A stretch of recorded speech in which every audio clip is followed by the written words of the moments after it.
Bonjour mes amis.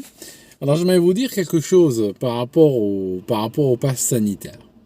Tout d'abord, si vous regardez les 20 dernières années ou les 30 dernières années, vous remarquez que chaque fois qu'une mesure absolument abominable est passée par une administration, elle est critiquée par l'opposition, mais lorsque l'opposition arrive au pouvoir, est-ce que vous avez déjà vu rappelez-vous, je ne sais pas, de mémoire d'homme ou de mémoire de femme, peu importe quoi vous vous identifiez, est-ce que vous vous rappelez qu'une administration dite d'opposition soit arrivée au pouvoir et qu'elle a remis en cause les choses qu'elle critiquait avant?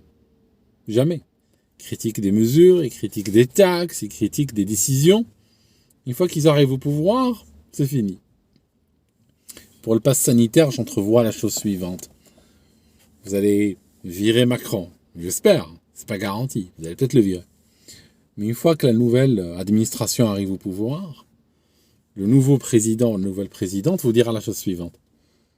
Écoutez, le pass sanitaire, on ne peut pas le retirer juste comme ça, on ne peut pas juste sur un coup de crayon le supprimer. C'est aujourd'hui quelque chose qui est bien intégré dans notre société, dans nos lois, dans nos pratiques de tous les jours. On ne peut pas juste le rayer comme ça. Il sera avec nous pendant quelques temps et on verra dans le futur si des opportunités se présentent pour le réformer ou le supprimer ou en faire quelque chose d'autre. Voilà. C'est ça ce qui va se passer. Moi, je vous le dis. Je vais vous dire un truc. Le problème que vous avez et que beaucoup de peuples occidentaux ont, quand vous voyez quelqu'un comme Zemmour, par exemple, qui a des velléités de se présenter, le problème, c'est que depuis pratiquement que je suis né, les Occidentaux votent pour des gens qui retournent leur veste, des gens qui n'ont pas de principe, des gens qui n'ont pas de scrupules, des gens qui en fait n'ont pas de conviction. Ça veut dire quoi? Ça veut dire que c'est des gens qui occupent une niche électorale, ils misent sur une niche électorale quelconque, qui ne correspond pas nécessairement à des convictions. C'est comme le gars qui fait du marketing. Il n'a pas de conviction. Aujourd'hui, il fait du marketing pour une marque. Demain, une autre marque le recrute. Il fera du marketing pour cette marque. Donc, il est dans une niche de marketing. Il n'y a rien de... C'est pas une croyance. Pareil pour la politique. La majorité, je vais dire 99,9% des gens qui font de la politique devant nous sont des gens qui vont miser sur une niche. Et ils pensent que cette niche-là est porteuse en termes d'électorat et que ça leur permettra d'arriver au pouvoir. Leurs propres convictions n'ont rien à voir avec cette niche-là nécessairement. Mais ils racontent, ils misent sur l'électorat. C'est pour ça que lorsqu'ils arrivent au pouvoir, ils n'en font qu'à leur tête. Donc voilà. Je pense personnellement que si on veut que la démocratie survive, il faut que les candidats, quels qu'ils soient, quel que soit le niveau en fait des élections, il faut qu'ils établissent un programme, ce qu'ils font déjà d'ailleurs. Mais il faut que ce programme soit opposable. Ça veut dire que de manière littéralement constitutionnelle, un candidat, quand il se présente, il doit déposer son programme au Conseil constitutionnel. Et si jamais il ne respecte pas les termes de son programme ou qu'il veut changer d'avis, à ce moment-là, il va falloir qu'il remette son siège en jeu. Ça veut dire qu'il appelle des élections anticipées et qu'on revote. C'est tout. Je crois que c'est la façon d'éviter que des gens arrivent avec des programmes complètement fantaisistes. Ils font du marketing avec et après ils font ce qu'ils veulent. Bon voilà, ça c'était une première chose que je voulais vous dire. Autre chose, j'étais en train de parler à un ami militaire qui a fait plusieurs fois l'Irak et l'Afghanistan et tout ça. Et ces derniers temps, il voulait changer, il voulait déménager, il voulait aller vers une maison plus grande.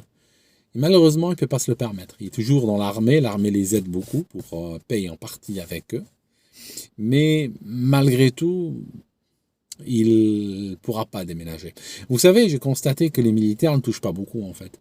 Ils ont un salaire extrêmement minimal et ce qui leur permet de vivre, je crois comprendre, c'est plutôt des avantages en nature qu'ils reçoivent. C'est plus ça. Mais ils ne reçoivent pas grand-chose. En parallèle, j'ai lu une news. Il y a l'État britannique qui est en train de préempter littéralement des maisons de 6 ou 7 pièces pour pouvoir héberger des réfugiés afghans qui sont en train de ramener à tour de bras. C'est assez dingue ce que je vois. En fait, je vais vous dire un truc. Pour être juste, pour ne pas sombrer dans le populisme le plus abject, j'aimerais vous dire la réalité. La réalité, c'est que si on regarde les chiffres, les pays occidentaux reçoivent un minimum de réfugiés.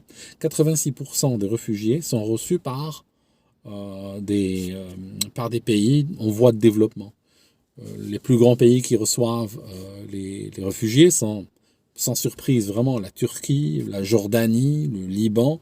Dans le Liban, regardez dans quel état il a été mis par la force des choses. Le Pakistan, la Colombie. La Colombie, parce qu'elle a des frontières avec un des pays les plus grands fournisseurs de réfugiés au monde, hein, un des plus grands, c'est le Venezuela, donc ils ont reçu énormément de gens du Venezuela. Le Pakistan a reçu énormément de gens d'Afghanistan, forcément. L'Afghanistan est un des plus grands pourvoyeurs au monde de réfugiés. Et puis, le pays qui va être un petit peu surprenant, si vous regardez les listes du Haut Commissariat des Nations Unies aux réfugiés, vous constatez que le pays qui est un peu surprenant là-dedans, c'est l'Allemagne. L'Allemagne qui n'a pas de... Vous savez, les pays, forcément, c'est une loterie. Hein, les pays, c'est comme lorsque vous commencez le jeu du Monopoly. Chaque place, chaque position a ses avantages, ses inconvénients. Donc il y a des pays qui ont le pétrole. Mais en même temps, ils ont peut-être des terres arides. Il y a d'autres pays qui ont de l'eau douce à foison. Il y a d'autres pays qui ont d'autres ressources. Il y a des pays qui n'en ont aucune. L'Allemagne a la chance de ne pas être à côté, n'a pas de frontière commune avec un pays fournisseur de réfugiés. Croire qu'à la vitesse à laquelle ça va, ça pourrait potentiellement arriver. Mais elle a Merkel. Et quand on a Merkel au pouvoir, c'est un petit peu comme si on avait une frontière commune avec la Syrie, par exemple. Ou comme si on avait une frontière commune avec l'Afghanistan. Vous comprenez? C'est très important qu'il y en ait au pouvoir. Parce que selon comment, tu peux virtuellement dire que la géographie de ton pays va changer. Okay?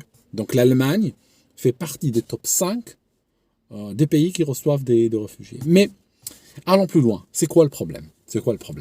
Pourquoi 14% de réfugiés qui vont dans les pays occidentaux pourrait être un problème? Je vais vous dire pourquoi. Et on va revenir vers cette maison dont je vous parlais. Les pays comme la Turquie ou comme le Pakistan ou autres, quand ils reçoivent des réfugiés, ils les mettent dans des camps. Et puis c'est tout.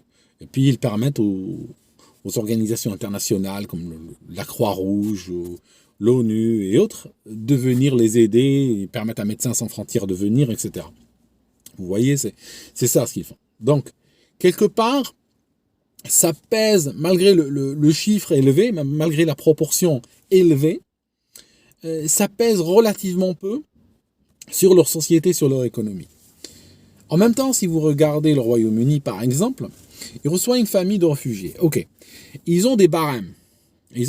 Ça veut dire que si on a une famille avec 7 enfants, si on a un couple avec 7 enfants, il y a des lois, des tables qui disent que, par exemple, ce couple-là, il te faut une chambre pour les parents, il te faut un salon, il te faut une chambre par enfant au-delà d'un certain âge, il te faut je ne sais pas combien de salles de bain, etc. De sorte que quand tu regardes, tu te retrouves sur le cahier de charge, il te faut une maison de 6 pièces. L'Afghanistan, le Pakistan ne cherche pas des maisons de 6 pièces. La Colombie ne cherche pas des maisons de 6 pièces. Les pays européens, si. Quand tu cherches une maison de 6 pièces, va chercher une maison de 6 pièces, dans ta ville par exemple, ou autour. Tu vas constater que les maisons de 6 pièces sont très rares. Personne ne construit des maisons de 6 pièces en Europe. Donc, il faut aller où? Ils finissent par trouver des manoirs. Ils finissent par trouver des maisons qui coûtent des millions, dans des quartiers huppés. Et ils vont les acheter à un prix, donc ils vont associer sur ce poste-là, pour loger une seule famille, un budget énorme qui aurait permis de régler plein d'autres problèmes sociaux chez beaucoup de monde. Donc ils vont mettre ce budget-là et ils vont pouvoir héberger une seule famille. Vous voyez le truc? C'est que ça coûte excessivement cher en Occident. Voilà le problème. La maison sera probablement détruite en assez peu de temps, et il va falloir trouver une autre, et ainsi de suite. Donc il y a ce coût-là. Il y a le coût aussi social. Le coût social fait que, si vous regardez par exemple les talibans, bon, il y a des talibans pakistanais, il y a des talibans afghans, et en réalité, beaucoup de ces talibans se voient, ou même les habitants, sans nécessairement épouser les idéaux talibans, se voient plutôt comme des tribus. La frontière, franchement, c'est une frontière pour eux. Ça les intéresse pas vraiment, la frontière. De sorte que, on va dire, le différentiel culturel n'est pas aussi énorme contre, par exemple, la France et l'Afghanistan. Vous voyez ce que je veux dire? Il y a quand la Colombie reçoit des gens du Venezuela, hein, les deux peuples sont liés quelque part. Ils ont une frontière énorme entre les deux, ils parlent le même langage, ils ont les mêmes us et coutumes, etc. Sur le plan social, ça ne créera pas la même fracture que ça va créer, par exemple, dans un pays comme le Royaume-Uni. Donc il y a ces problématiques-là. Autre chose, pourquoi pourquoi ce système d'asile vers l'Europe, vers l'Occident est très désiré? Parce qu'il permet réellement d'accéder à une résidence, à des papiers et même à la citoyenneté au bout d'un moment. Ce qui est impossible ailleurs. Il y a dans le monde des millions d'apatrides. Si vous regardez les gens qui sont apatrides, qui sont réfugiés, je ne sais pas moi, dans les pays du Golfe par exemple, ou en Arabie Saoudite. L'Arabie Saoudite reçoit beaucoup de réfugiés. Ils vivent dans des camps, entre guillemets, sont libres de sortir, mais en même temps, ils n'ont pas la nationalité saoudienne. Ils l'auront ni maintenant, ni dans 3 générations, ni dans 1000 ans. Vous voyez? Donc, ça fait que ceux qui viennent là-bas sont probablement des gens qui n'avaient pas le choix, parce que personne ne choisit ce genre de vie. Personne ne va juste comme ça et vouloir choisir un pays où il vivrait dans ces conditions-là. Donc c'est probablement des gens qui sont réellement menacés d'épuration ethnique ou autres qui font ce genre de choix, de venir vivre dans ces conditions-là. Alors qu'en Occident, très souvent, c'est différent, parce que l'Occident, c'est devenu très souvent une voie d'immigration comme une autre, comme par exemple, ils ont ramené des traducteurs afghans qui traduisaient pour l'armée britannique, mais beaucoup ne parlent pas un mot d'anglais, par exemple. On a des filières, comme par exemple, on en a parlé la dernière fois, comme par exemple, quand il y a eu le réfugié syrien. Le réfugié syrien, beaucoup n'étaient pas syriens du tout. Mais voilà, il y a une voie qui se crée, et dans cette voie vont venir se greffer donc des courants existants, quoi.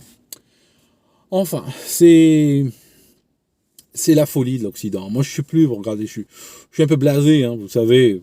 Franchement, aujourd'hui, ici, s'ils me demandent s'ils veulent ramener 1 million de réfugiés afghans, je leur dirais oui. Hein. Croyez quoi? Je veux dire, c'est fini. Hein. Je ne me bats plus maintenant. Hein. Faites ce que vous voulez. Vous avez envie de détruire ce pays.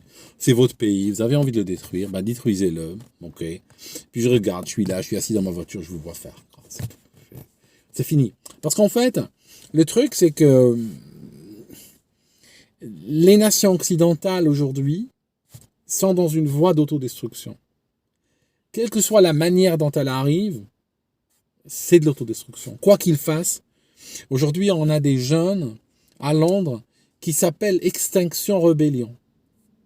Ils n'appellent même pas à l'épuration ethnique, autre, ils veulent l'extinction, la destruction totale, sans discrimination, destruction totale de tout le monde, de toute chose vivante. Et puis, ils arrivent à remplir des rues entières. Vous voyez, on est dans des nations qui vont vers une sorte de suicide collectif. Donc à partir de là, franchement, tu les bloques d'une certaine manière. Hein, quand tu bloques une façon de détruire, ils trouveront une autre. C'est tout. Hein, donc, au bout d'un moment, une fois que tu as compris le principe, voilà quoi. Ok mes amis, je vous laisse et je reviens quand je reviens, quoi.